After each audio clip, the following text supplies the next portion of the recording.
ku kayimba ako kabayita music kabadde kaleetedde omuyimbi gwe bayita Kalifah Aganaga obuzibu. Abagamba nti copyright teriiwo, mwana mulenzi ono mwaliwulidde nti bamusibye olw'ensonga nti akayimba ako yagezaako okuba ate nga akaddamu wadde.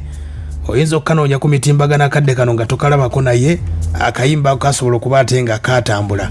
Era badde ensonga bazitambuza mu nsonga ya kisajja kikulu n'AFRIGO BAND. Omukulu Kalifah Aganaga y'omudooza ku bayimbi, muwandiisi wa nnyimba era awandiikidde abayimbi bangi nnyo. Omukulu oyo kati yaddamu akayimba ke bayita music.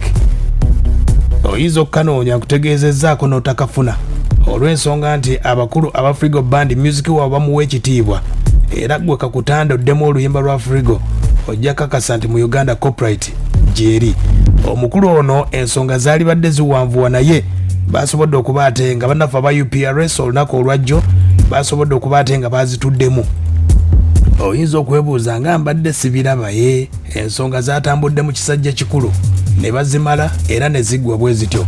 Okusinziira ku mukulu James Wasula ategeezezza nti bonna basobodde okuba ate nga bayogedde ensonga obuzibu bwe bwava. Omukulu Kalifah Aganaga yategeezezza nti bannaffe aba KBS TV balinawo project gye baleeta show okuba ate nga bakuwa freestyle n'okubamu oluyimba olwo lwe bayita music. Kati basobola okuba ate nga baleeta idea, Kalifah n'alukola ka video kali kaddakiika ng'emu.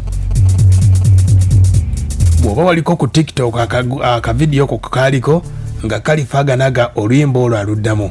Mu nteekateeka yonna nga bwe zaawedde, AFRIGO BAND bategeezezza nti bo music wa bamuwa ekitiibwa era bamuwa baagala okubeera nga bamufunamu emyaka n'emyaka, ne omuntu avaayo n'amuzannyirako biyinza obutatambula bulungi. Kalifah Aganaga batuuse ku nzikaliziganya ne bannaffe aba UPRS. Omukulu James Wasula yabadde omusaale okuba ate nga akkanyisa abakulu abo embeera netambula bulungi. Kalifah Aganaga agamba nti okuddamu oluyimba lwa AFRIGO BAND agamba yeegombanga nnyo AFRIGO BAND naye byajja bitya. Nze nali nga nkwata n'enkola mixtape byange nga muzeeyi bwandeka ompuliriza zi radio Capital zaani zonna nga buli kayimba kazannya nankalikodinga. Kati gamba ne mixtape yange eriko obuyimba bwange obupya nga hot songs zonna amazi, naye nga nze muteepu zonna muzeezi era yina zino zonna ez'abaani bano Mati Nyangume baani nga nzikwata n'enkyusa n'endikodingako byange. Present abagenda kujja oba countdown nga bagenda gakayimba naaba nga onzijako kampozinga tingamba ne music wange nga bwafuluma nti ono mupya afulumye no AFRIGO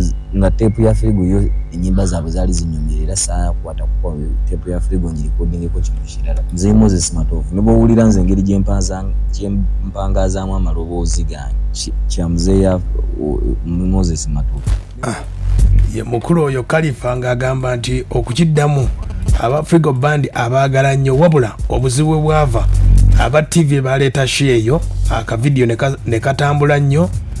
Wulira sobola keera kumacha kola kintu kuba disrespecting oba kumalamu maanyi gaabwe oba kuzannyira maanyi gaabwe, naye waliwo KBS erina production studio yayo bagiyita Jawa Records. Kati balina obuntu obwo babadde nga bakola bu segment, baleeta abayimbi ne bayimba ennyimba enkadde, bakujjako interview ne bakubuuza oluyimba kigulu lwaku inspire